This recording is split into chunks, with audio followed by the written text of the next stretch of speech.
Blue Mountains will take your breath away, but only if you stop trying to conquer them. Everyone drives up here to tick off the famous lookouts, snap the Three Sisters, and head back to Sydney by dinner feeling like they've done something. I spent 3 days in these mountains and realized I'd been climbing the wrong thing my entire life. Turns out the view from the top means nothing if you're too exhausted to actually see it. That's why I say sightseeing fills your camera, soul-seeing fills your life. First stop was Wentworth Falls, the most photographed waterfall in the Blue Mountains. And if the Sydney Opera House checked a box, this place erased it. The air hit me first, cool, scented with eucalyptus, like nature had exhaled after holding its breath too long. The world went quiet, except for birds and the low rumble of water.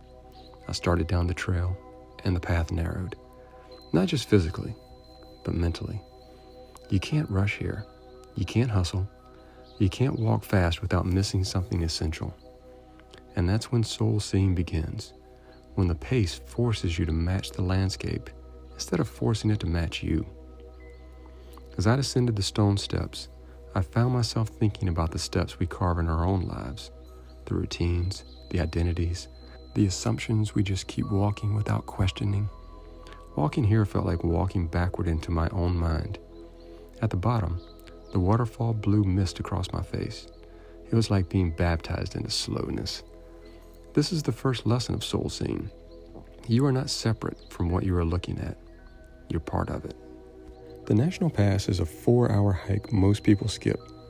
It's the best part of the Blue Mountains. The National Pass Trail hugs the cliffside, and as you walk, the world drops away into the vastness of the Jameson Valley. It's humbling. You realize just how small your worries are when you're looking out across a wilderness that's been here for millions of years. And there's an important soul-seeing lesson in that. Perspective isn't found by thinking harder. It's found by stepping back far enough that the noise fades.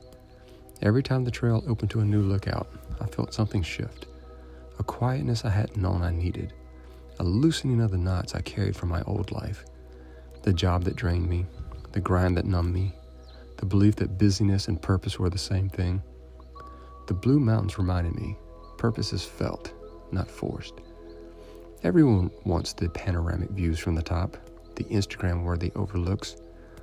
But the National Pass takes you into the mountain's hidden spaces, the places it doesn't show to people in a hurry. And somewhere along that track, pressed against the stone with the valley dropping away beside me, I stopped performing adventure and started actually having one. Three Sisters are why everyone comes to the Blue Mountains. They're also why most people leave disappointed. You arrive at Echo Point, fight for space at the railing, take your photo of the 3 rock formations standing in the haze, and that's it. Box checked. Moving on. But I came back at sunrise when no one else was there and realized the Three Sisters aren't the point. The point is the echo, the way the valley holds sound and sends it back to you different than how you released it. I stood there watching the Three Sisters rise out of the valley, 3 pillars shaped by time, weather, and pressure. After taking my standard tourist photos, I put the camera down. I looked at the view again without a camera. I knew I'd never see it exactly in this light again, this precise angle of sun, this particular arrangement of clouds, this moment of my life. You should do the same. Let the moment be unrepeatable. Let it be yours alone, stored in not in pixels, but in whatever part of us holds beauty. The photographer Ansel Adams said, "You don't take a photograph, you make it." In Soulseeing, you don't take a memory, you become it. The Giant Stairway has 800 steps going down. It's the going back up that changes you. Everyone warns you about the climb back. 800 steps straight up, brutal, leg burning, the price you pay for getting close to the Three Sisters. But no one tells you what happens halfway up when your lungs are screaming and you have to stop, bent over, gasping, with no choice but to look back at how far you've come. The Giant Stairway isn't punishment for going down. It's proof that the hardest climbs only exist because you were brave enough to descend into something deeper first.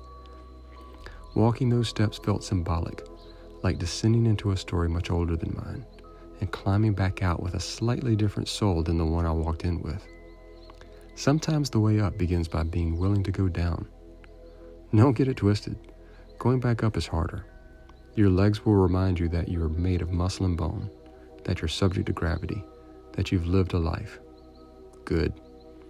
We need to be reminded that we're here, that this is real, that effort is how we earn our moments of grace. When the climb gets difficult, stop, turn around, look at how far you've come. Not with pride or accomplishment, but with a simple acknowledgement. You were there. Now you're here. You're still going. Every journey has a return. Every descent requires an ascent. We forget this when we book our flights and our accommodations and our perfectly timed itineraries. We forget that the point isn't to arrive, but to be changed by the going. From Echo Point, I wandered through shaded forest paths lined with ferns larger than life. This is the part of the Blue Mountains most people rush through. But slowing down here matters. These quiet stretches are where soul-seeing settles in, when you're no longer looking for the view, no longer checking for the right highlight, no longer trying to finish the trail. You're simply walking because it feels good to be a human being in a world worth wandering. I stopped at a bench overlooking the valley. Nothing exceptional, just trees, wind, and a long drop into green. And that was enough. So here's what the Blue Mountains taught me. Elevation isn't the same as perspective. You can stand at every lookout, descend every stairway, photograph every waterfall, and still leave empty if you're moving too fast to let the place ask you anything in return. The mountains don't care if you see them. They've been here for millions of years. They'll be here long after we're gone.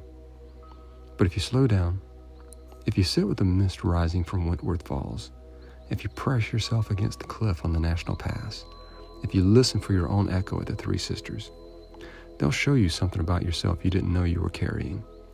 The Blue Mountains taught me a few things. Slowness isn't laziness. It's how we finally hear what life has been trying to tell you. Distance isn't measured in steps. It's measured in awareness.